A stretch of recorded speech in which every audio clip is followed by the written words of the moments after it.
श्रीनगर शहर की भी करते हैं, क्योंकि श्रीनगर शहर का डीडीसी के तारे गर्दिश में हैं, और तारे इसलिए गर्दिश में हैं कि डीडीसी चेयरमैन के खिलाफ अदम एतमाद की तहरीक हुई है। उसके बाद डिस्ट्रिक्ट मजिस्ट्रेट जो कंसर्न अथॉरिटी भी है, उन्होंने हायर-अप्स को एक चिट्ठी लिखी है जिसके बारे में उन्होंने उससे कहा कि मजीद वजाहत बताई जाए कि अगर चेयरमैन को विड्रॉ करना है या हटाना है कैसे हटाया जाए। लेकिन इस वक्त एक और चीज जो सामने आ रही है इस खबर के साथ साथ, 2 और चिट्ठियां भी सोशल मीडिया पर वायरल है, और वो 2 चिट्ठियां साबिक चेयरमैन के हक में लिखी जा रही है, और उनका मानना है कि हम जी उसके विड्रॉवल, हम उसके खिलाफ नहीं है, इसलिए हमारा नाम उससे बाहर रखा जाए अदम एतमाद की तहरीक से। क्या कुछ पूरी खबर है, समझने की कोशिश करेंगे। सीधे चलते हैं श्रीनगर। मेरे साथ मेरे साथी हिलाल हांजुरी ज्वाइन कर चुके हैं। हिलाल, बहुत शुक्रिया जी ज्वाइन करने के लिए। फटाफट से जरा खबर समझाइएगा। एक चिट्ठी एजाज असद साहब जो डिस्ट्रिक्ट मजिस्ट्रेट है, इलेक्शन अथॉरिटी है, और 2 चिट्ठियां कॉर्पोरेटर्स की हैं। वो 2 कॉर्पोरेटर कौन, और डीसी साहब की चिट्ठी किसके नाम?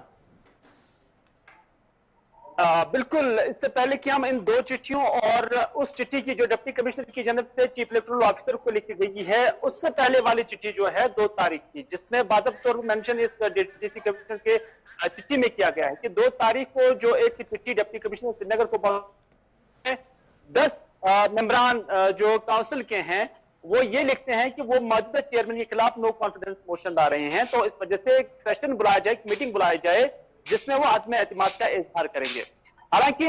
2 तारीख को डिप्टी कमिश्नर साहब को ये चिट्ठी मौसूल होती है और आज की तारीख तक इस पर कोई कार्रवाई नहीं होती है। कार्रवाई क्यों नहीं होती है वो डिप्टी कमिश्नर साहब ज्यादा जानते होंगे, लेकिन इस दरमियान 5 तारीख को 2 चिट्ठियां और आ गई हैं, और उन 2 चिट्ठियों में एक तो जो नायब चेयरमैन है और उसके साथ साथ एक और मेंबर मौसूफ, जिन्होंने बाज़ाब्ता तौर पर लिखा है कि वो अदम एतमाद में शामिल थे, यानी जो 10 लोगों की फहरिस्त गई थी, चिट्ठी गई थी, उसमें उनका नाम भी शामिल था, लेकिन 5 तारीख को वो अपना नाम विड्रॉ करते हैं और बाज़ाब्ता तौर पर डिप्टी कमिश्नर साहब को लिखते हैं कि वो अपने आप को डिसरेस्पेक्ट करते हैं इससे। हालांकि अगर आपने एतमाद करना है तो एज पर लॉ कानून के मुताबिक कोरम 10 लोगों का होना चाहिए, और 10 में से जब 2 डिडक्ट हो जाते हैं वापस तो वो 8 ही रह जाता है, तो इस तरह से वो नो कॉन्फिडेंस मोशन नहीं ला सकते हैं। लेकिन आज की तारीख में डिप्टी कमिश्नर साहब चीफ इलेक्टोरल ऑफिसर को ये लिखते हैं, चीफ इलेक्टोरल कमीशन को ये लिखते हैं कि उनके पास अब ऐसी सिचुएशन आ गई है कि वो 2 तारीख की जो चिट्ठी का हवाला देते हुए लिखते हैं कि वो यहाँ पर मीटिंग बुलाना चाहते हैं, लेकिन उन्हें ये पता नहीं कि वो, क्योंकि एक्ट में ये पूरी तरह से वाज़ेह नहीं लिखा हुआ है कि क्या वो इस हवाले से वो सेशन बुला सकते हैं, वो मीटिंग बुला सकते हैं जिसमें वो अदम एतमाद के लिए सभी मेंबरान को लाएंगे और उस पर कोई कार्रवाई फर्दर हो जाएगी। तो इस पर रोशनी डालने के लिए कहा गया है, और बाज़ाब्ता तौर पर उन्हें बताया जाए कि अगर ऑफिस 3 महीने तक वैकेंट रहता है, चाहे किसी के मरने की वजह से या किसी की मसरूफियात की वजह से या किसी की अदम एतमाद लाने की वजह से, तो उस सूरत में क्या डिप्टी कमिश्नर आज खुद ये मीटिंग बुला सकता है या कि फिर उसमें इलेक्शन कमीशन की नॉड की जरूरत है। लेकिन यहां पर सोचने और समझने की बात यही है कि 5 तारीख को चिट्ठी आई थी तो उसको कंसिडर क्यों नहीं किया गया, और दूसरी बात यह है कि जब अदम एतमाद में 10 अफराद शामिल थे तो फिर क्या वजह है कि उनमें से 2 ने विड्रॉ किया, क्योंकि श्रीनगर के अंदर म्युनिसिपल कॉर्पोरेशन भी काम कर रही है, हमने वहां पर भी अदम एतमाद का सिस्टम काफी देर से सुना है। उसकी एतबारियत उस वक्त खत्म होती है पब्लिक के अंदर जब लोग आए रोज इस तरह के इल्जामात और दर इल्जामात देखते थे, तो वही चीज अब इस डीडीसी काउंसिल में भी देखी जा रही है कि कल इसका एतमाद एक चेयरमैन पर बना हुआ था, लेकिन कुछ ही मुद्दत के बाद उस पर अदम एतमाद की तारीख लाई गई थी, तो अब वो सिस्टम यहां पर भी राइज होने लगा है। कहीं ना कहीं अब डिप्टी कमिश्नर साहब ने इलेक्शन अथॉरिटीज को लिखा कि वो बताइए कि क्या रोल होगा और कैसे इसको आगे बढ़ाना होगा। एक खत तो ये है, और जो 2 खत और हम भी टीवी पर दिखा रहे हैं ये उसके फेवर में है जिसके खिलाफ ये चिट्ठी इलेक्शन कमीशन को लिखी जा रही है। कुल मिलाकर ये मामला है, और अगर मैं गिनती को गिनूं तो उसके बाद जो नंबर होना चाहिए अदम एतमाद की तहरीक को पेश करने के लिए वो गिरता हुआ नजर आ रहा है, और इस तरीके से जो साबिक चेयरमैन है वो अपनी कुर्सी बचाने में कहीं ना कहीं कामयाब भी होते हुए बिल्कुल कामयाब हो गए हैं। हालांकि जो साबिक चेयरमैन है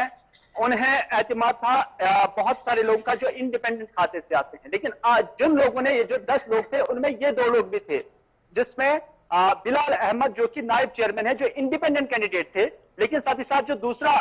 मेंबर है वो अपनी पार्टी के सिंबल पे चुनाव जीते थे, और दोनों मौजूदा जो चेयरमैन है उसके खिलाफ जो है अदम एतमाद ला रहे थे, और मौजूदा चेयरमैन अपनी पार्टी से ही ताल्लुक रखता है। लेकिन हाल ही में सईद मोहम्मद अल्ताफ बुखारी की रिहाइशगाह पर या उनके ऑफिस पर एक मीटिंग हुई थी, जिसमें इन दोनों मेंबरान के दरमियान जो खदशात पाए जाते थे, जो दूरियां पाई जाती थी, उनको दूर करने की कोशिश की गई है। और ये वही नतीजा है कि 5 तारीख को फिर यूनानिमसली डिप्टी कमिश्नर ऑफिस में जाते हैं और वहां पर दरख्वास्त लिखते हैं कि वह अपना यानी एक चिट्ठी जो है वो बिलाल अहमद भट्ट लेते हैं, जो वाइस चेयरमैन है, उन्होंने डिप्टी कमिश्नर को लिखा है और इसमें सब्जेक्ट जो है disassociation from no confidence motion against DDC chairman Srinagar. एक तो ये है, और दूसरी चिट्ठी जो है वो शबीर अहमद राथर जो डीडीसी मेंबर सादपोरा हारवन 5 है, उन्होंने भी disassociation from no confidence motion against DDC chairman है, एक टाइप करके एक हाथ से लिखी गई है। तो ये जनाब खबर है श्रीनगर की। बहुत शुक्रिया जी इलाल हमारे साथ ज्वाइन करने के लिए। सियासत कौन सा रंग कब कैसे बदलेगी कहना काफी मुश्किल होता है, लेकिन फिलहाल डीडीसी के चुनाव के अंदर क्या कुछ आगे होगा, इसमें भी अभी डिप्टी कमिश्नर के हाथ में ही सब कुछ है और देखना होगा वो कैसे इसको आगे बढ़ाते हैं। फिलहाल